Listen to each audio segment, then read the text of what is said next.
Okay. Yeah. Okay. Yeah. Okay. Thank you for your readiness. I'd like to share the screen with you. Today is the second meeting. Yeah, we will discuss glossary of terms in literature. Actually, we have discussed it previously, but there's a problem of bad signal of mine, so that I will repeat once again. Okay, is it visible for all of you? Jelas kelihatan ya?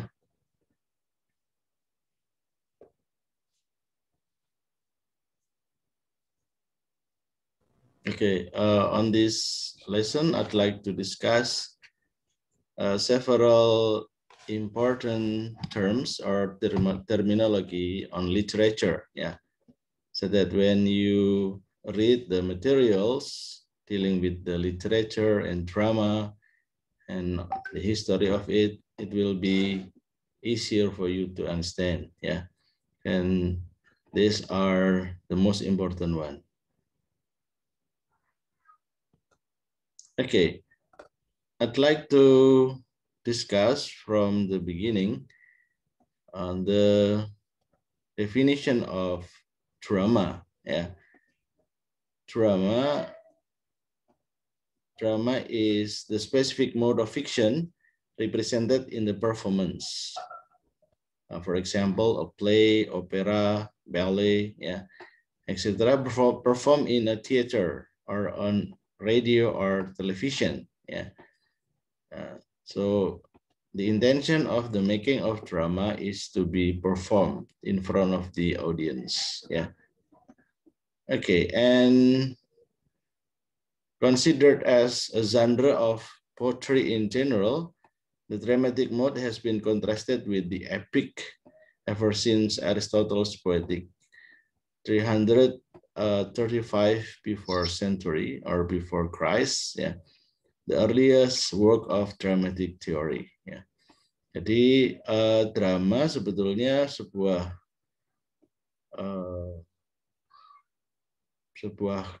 bentuk karya sastra yang memang diniatkan untuk ditunjukkan di depan banyak orang, ya, bisa di gedung teater, di radio atau di televisi, ya, dan dulu dianggap sebagai genre atau jenis puisi, ya. Jadi dramatic formnya itu dikontraskan dengan the epic, ya. Kalau epic itu adalah cerita kepahlawanan, ya. Dan ini sudah dijelaskan dalam bukunya Aristotle, judulnya Poetics. 335 sebelum Masehi gitu. Nah, ini hebatnya orang Yunani itu memang everything was written, ya. Everything was written, and there was a track of manuscript that people can read until now, ya. Itu. Jadi budaya tulis menulisnya itu luar biasa, ya. It is quite different with us, ya. Our tradition, our culture is oral tradition, yeah. So that we'd like to speak and speak, we like to tweet something, ya. Orang Indonesia itu, Indonesia is number 3 in the world, the use of Facebook, ya, Facebook account, and Jakarta is the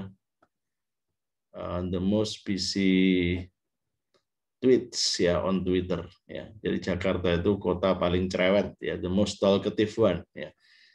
Dengan koneksi internet yang lambat, ya, koneksi yang buruk, tapi kalau di dunia ini Indonesia bangsane suruh curhat paling pinter, ya. Oke, jadi our culture is oral tradition, ya. Okay, next, previously I mentioned the epic, ya. Epic, in another word, epic poetry, epic poem, ya. Epic poem is a lengthy narrative poem, ordinarily involve a time beyond living memory in which occurred the extraordinary doings of the extraordinary men and women who, in dealing with the gods or other superhuman forces, give shape to the mortal universe for their descendant, the poet and their audience to understand themselves as a people or nation. One of the famous example is Beowulf. Ya, jadi contoh drama tadi dikontraskan dengan epic poem. Jadi zaman dulu itu ada namanya epic ya. Dan epic itu berbentuk puisi. Salah satunya adalah Beowulf ya. Beowulf saya temukan di Wikipedia merupakan wiracarita berjumlah 3.182 aliteratif ya. Jadi itu sebetulnya novel ya, sebetulnya novel tebal ya, tapi bentuknya puisi. 3.182 bait baris ya, baris puisi ya. Nah, latar belakangnya Skandinavia ya, bangsa Viking ya. Dan merupakan Beowulf adalah karya yang terpenting dari literatur Anglo-Saxon ya. Anglia dan Saxon itu adalah dua suku dari Jerman yang menjadi penduduk yang hijrah ke Inggris ya. Jadi Inggris itu sama dengan Anglo-Saxon people because it is the forefather of UK ya. Jadi Anglo-Saxon itu nenek moyangnya orang Inggris itu dari Jerman ya. Maka sampai sekarang kalau pengaruh bahasa ya, ada kata "an" itu ya, drive, drove, driven, ya, forget, forgot, forgotten, ya. Nah, itu pengaruh dari Jerman, ya. Children, children, ya, children, children. Jadi kalau ada "an", ya, Guten Morgen. Nah, selamat pagi itu Guten Morgen. Nah, selamat pagi itu Guten Morgen. Ya. Oke. Oke. Next.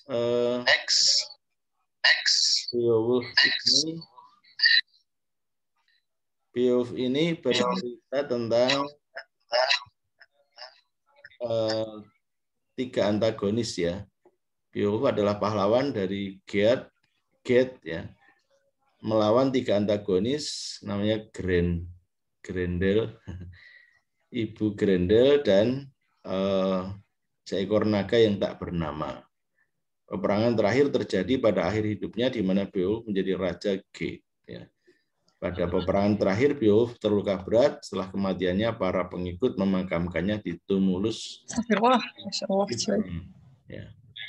Nah, ini cerita-cerita seperti ini sangat diperlukan untuk memunculkan rasa nasionalisme ya. Itu. Nah, kalau di kita apa cerita epik itu? Ya. Kalau di kita apa? Kalau di luar negeri seperti ini, ya. Ini dari The Avenger ini yang Anda kenal yang mana ini kira-kira? Which one is your favorite, Mas Surya? Modern epic superhero ini, ya. Which one, Mas?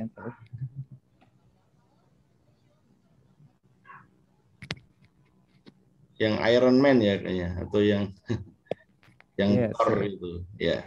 Oke. One of the interesting question is that why modern people like these things, ya? Why modern people sometimes need superhero, kind of fictional superhero, ya? Kira-kira jawabannya apa? Kenapa orang modern itu menyukai pahlawan-pahlawan seperti itu, ya? Kenapa? Ya. Is there any answer? Sometimes we think that it is illogical, right? It is not real. It is not real superhero, ya, who save planet from alien forces or from alien creature ya. Tapi kadang-kadang orang suka ya nonton The Avenger itu ya. Kalau ada waktu silahkan membaca buku-buku pop fiction ya, pop culture ya. In Gajah Mada University there is American Studies or American Corner ya. There are a lot of books dealing with pop culture ya. One of the discussion of pop culture is that modern people sometimes feel they are very weak in their life, so that they need figure. Yeah, they need figure to be a catharsis or to be a relief from their wishes. Ya, jadi manusia modern itu kadang-kadang merasa lemah dalam kehidupannya sehingga memerlukan figur-figur itu. Ya, di manusia itu kan kadang merasa dirinya nggak mampu. Ya. Nah, masyarakat modern itu kan terlalu banyak tekanan dalam kehidupannya, ya mungkin banyak tugas gitu ya, seperti di KKI gitu. Oke, jadi sehingga memerlukan apa ya, seseorang yang bisa menyelesaikan semua masalah gitu. Ya, it's like Superman, where a man from Krypton planet who can solve all the problem, having superpower. Ya. Nah, itu adalah gambaran sifat orang Amerika yang merasa ingin menang-menangan. Itu kelihatan di film Superman itu ya. Nah,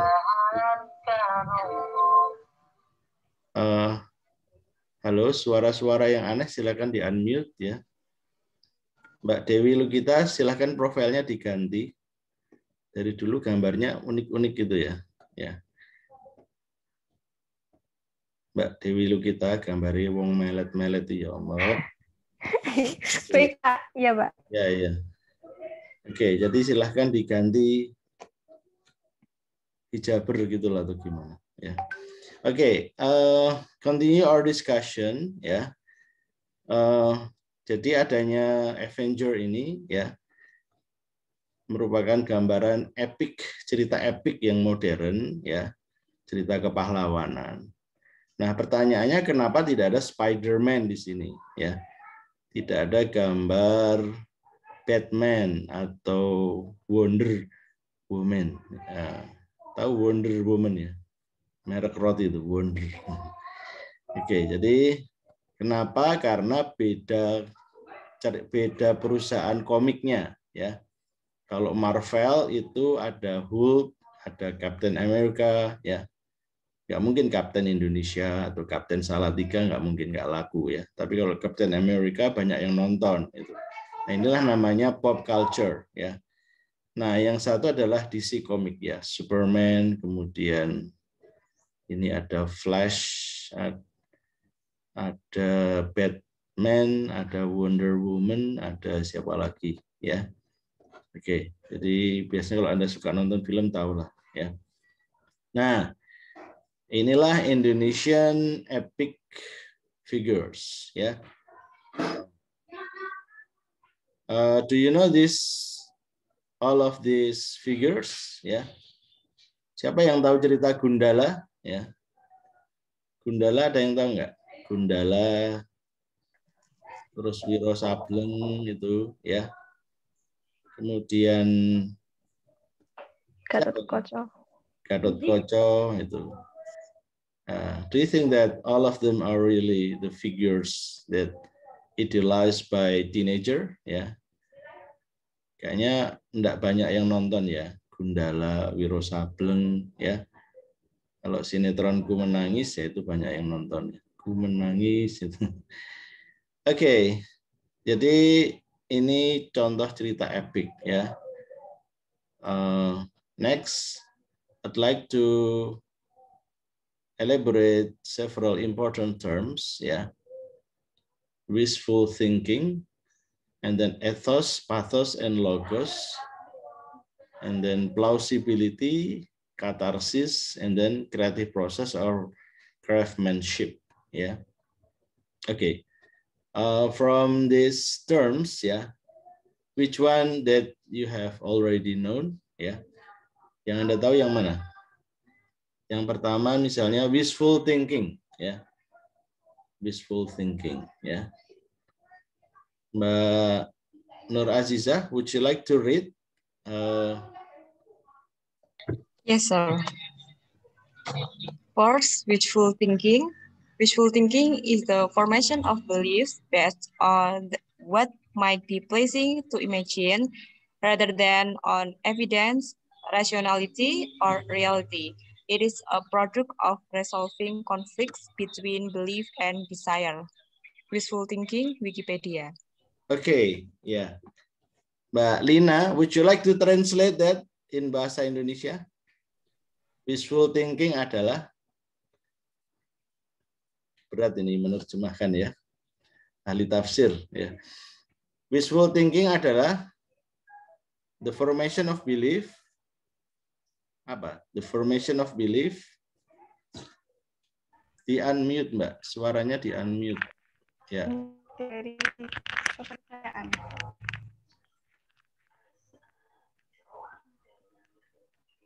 The formation of belief based on what might be pleasing to imagine, ya, rather than on evidence, rationality, or reality. Ya. Apa Mbak? Coba diterjemahkan pelan-pelan aja. Wishful thinking adalah pembentukan Kepercayaan yang berdasarkan dari apa yang diimajinasikan. Ya, pleasing itu menyenangkan ya. Menyenangkan untuk diimajinasikan atau dibayangkan rather than dibandingkan dengan rasionalitas atau realitas. Ya, evidence itu bukti, rasionalitas itu yang bisa dipikirkan, reality kenyataan ya. Oke, jadi wishful thinking itu kepercayaan yang dibentuk dengan menampilkan hal-hal yang menyenangkan ya, daripada sesuatu yang bisa dibuktikan secara rasional atau realitas ya. Anda tahu film Rambo ya? Ada enggak? Film Rambo itu film lama ya. Rambo itu sampai seri berapa itu? Sequelnya sampai 4 atau 5 itu ya. Rambo ya. Itu cerita tentang orang Amerika yang menang ya, menang di perang Vietnam ya. Padahal aslinya Amerika itu kalah di perang Vietnam ya, terusir dari Vietnam ya. Jadi karena orang Amerika sakit hati, dibuatlah film yang menunjukkan Amerika itu menang terus ya, orang satu yang menang terus itu Rambo ya. Oke, itu namanya wishful thinking ya. On reality, American troops were defeated in Vietnam ya, but on movie they show that they are always the winner ya, cannot be defeated by the enemy ya. Jadi wishful thinking itu ya sesuatu yang kira-kira menyenangkan bagi penonton ya, dan itu sebetulnya kalau menurut kriteria sastra itu bukan karya yang baik ya. Jadi wishful thinking itu it is not the ideal plot or the ideal way of performing the literary works of art ya. Nah, tapi memang masyarakat kita suka ya, misalnya sinetron itu termasuk wishful thinking ya. Film Hollywood yang film Bollywood ya, film India yang sedikit-sedikit nanti nari ya, nanti kalau seneng nari, nangis-nangis nari gitu, sedikit-sedikit gitu ya. Kalau film Korea ya banyak nangisnya katanya ya. Oke. Nah, ini contoh wishful thinking dalam gambar ya. Ini ada tentara ya. There are two soldiers. One of them said, and they will immediately surrender. Jadi membayangkan musuhnya kalah, kemudian temannya mengatakan, I hope you are not falling prey to wishful thinking. Ya, kita tidak terjebak menjadi orang yang ya karena mengalahkan musuh itu cita-cita. Ya. Nah, another facts of wishful thinking, luxurious house in Bollywood movies. Ya, only few of them having a very luxurious houses. Ya. But many of them live in slum area, slum dog places, ya. Daerah kumuh itu banyak sekali di India, ya. Jadi sempatkan once in a lifetime going abroad, ya. Siapa berani PPL ke sana, ya, PPL di India gitu, ya. Nah, karena biaya hidupnya itu sama dengan tempat kita. Jadi